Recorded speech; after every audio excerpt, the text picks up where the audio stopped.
La liberté.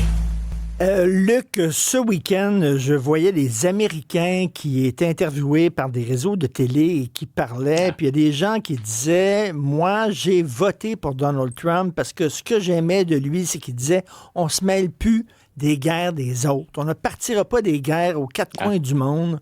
C'est America Great Again. On va s'occuper de l'économie américaine, ça. Et là, ces gens-là disent, ben là, il est presque plus interventionniste que ses prédécesseurs. Qu'est-ce qui s'est passé avec Trump?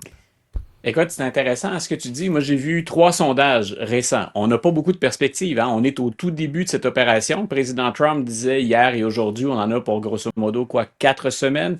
Peut-être un peu moins. Aujourd'hui, il semblait plus optimiste. Mais tout ça pour dire, on a une journée ou deux de décalage. Et ce que les Américains disent dans les sondages, effectivement, ils vont dans le sens de ce que tu affirmes. On est contre cette opération-là et ce n'est pas pour ça qu'on a voté.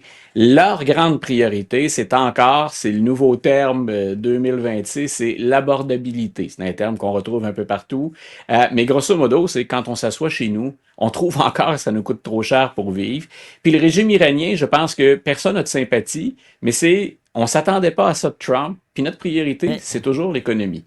Donc, c'est en même temps, si nos auditeurs, auditrices se souviennent, c'est pas la première fois qu'on parle de la nouvelle politique de sécurité nationale des États-Unis.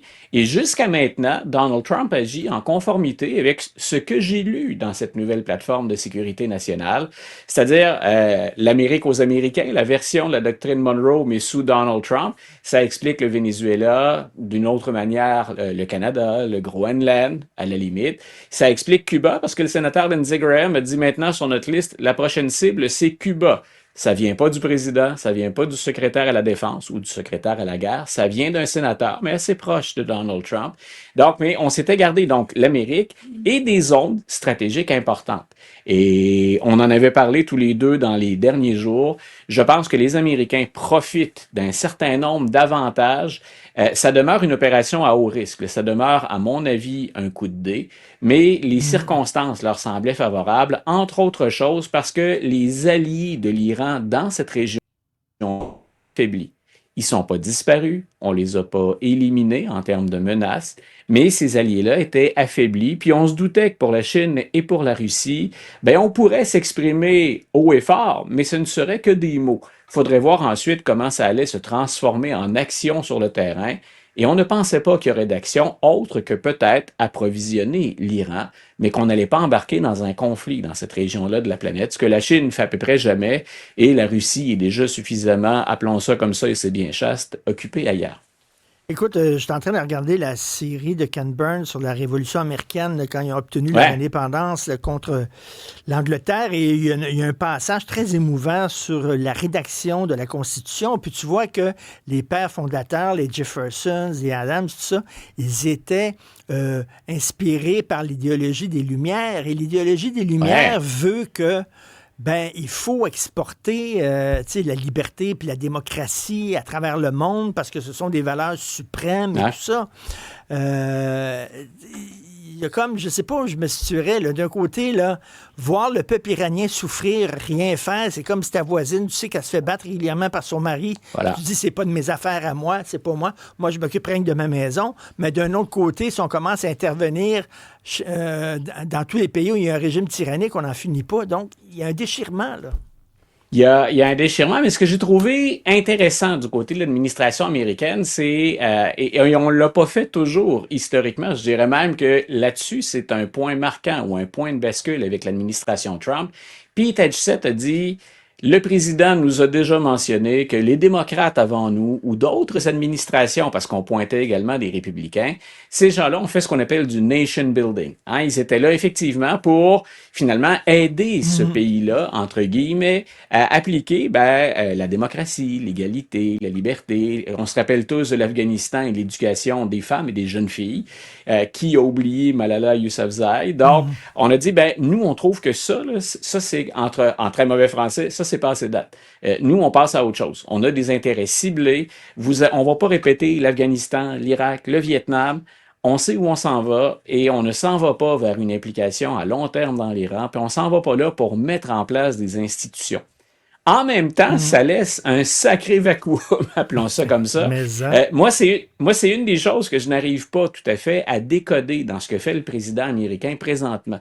Parce que selon l'entrevue, selon l'interlocuteur ou l'interlocutrice, selon à qui il parle dans les entrevues, on dirait que cette opération-là a des angles multiples, mais c'est jamais le même d'une entrevue à l'autre, ou rarement le même. Et je suis pas le premier à l'affirmer et pas le seul là-dessus, c'est pas très original. Mais quel est le plan de match pour la suite? Que voulait-on vraiment faire? Parce qu'on a parlé beaucoup du nucléaire pour ça, et ça fait longtemps qu'on discute de freiner l'enrichissement de l'uranium pour l'Iran, pour éviter qu'on se dote de l'arme nucléaire. On nous avait dit lors de la première opération Midnight Hammer, ben quoi, on a tout détruit finalement. Ils ne peuvent pas avoir l'arme nucléaire. Marco Rubio vient de répéter aujourd'hui, non, non, non, ils étaient sur le point de l'avoir. C'était une menace qui était imminente. Mais toujours est-il que ça, le nucléaire, on comprenait des actions américaines, on le fait sous forme de traité, on le fait avec la menace éventuellement, puis on est passé de la menace même aux frappes armées. Est-ce qu'on voulait un changement de régime? Il y a beaucoup de gens qui évoquent le Mhm. changement de régime. Il y a personne, je pense, à ma connaissance, qui a pleuré le départ de Kamini. On s'en est même réjoui, puis en disant il a été là trop longtemps. Je me range de cet avis-là.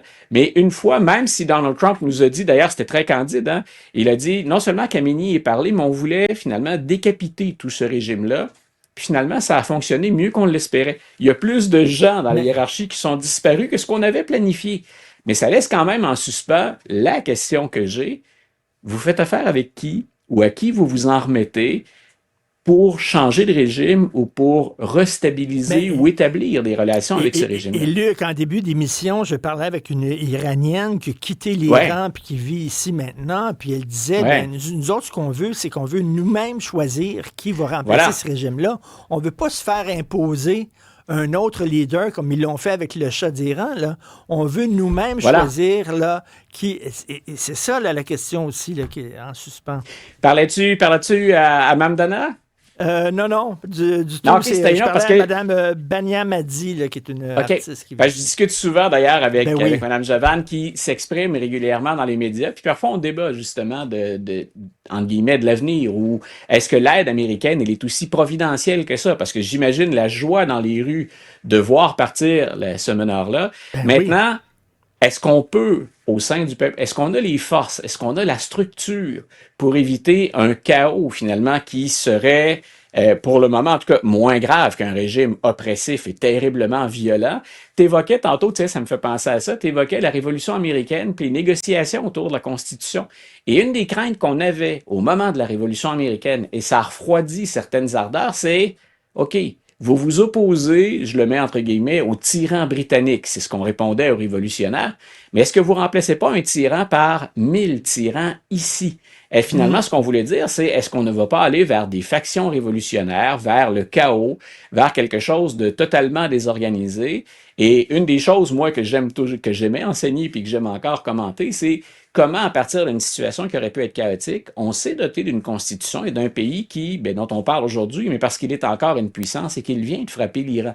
Mais est-ce qu'on a ce potentiel-là sur le terrain? Ben, Est-ce que c'est ce que les Américains espèrent? Moi, j'ai hâte aux prochains jours puis aux prochaines semaines parce que je répète, faut lire entre les lignes puis essayer de ben oui. décoder, mais je vois pas de planification très claire. En terminant rapidement, tu sais, c'est Ouais, comme jouer aux échecs. Il faut que tu penses trois, quatre coups à l'avance, tu sais, tout à parce fait. que lorsqu'ils ont armé les Afghans pour combattre Ouais. les Russes, ils ont créé Al-Qaïda. Et finalement, ça s'est revenu en pleine face avec les attentats au World Trade Center. Donc, qui sait, ça va être quoi les deux, trois prochains coups d'avance? C'est pas. Voilà, Oussama Ben Laden, c'est une créature Les États-Unis? qui a des racines américaines. Rappelle-toi, l'Irak, c'est un peu la même chose. Nos anciens amis sont devenus des ennemis. Il faut toujours, je reviens souvent à cette phrase-là, puis je te laisse là-dessus aujourd'hui pour l'Irak.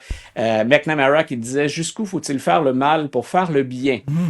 Le mal, entre guillemets, on vient de le faire, au sens où le mal, dans le sens, on a frappé très dur, puis on est allé en contravention du droit international, mais parfois le droit international permet des horreurs aussi. Donc, on a enlevé ce mal.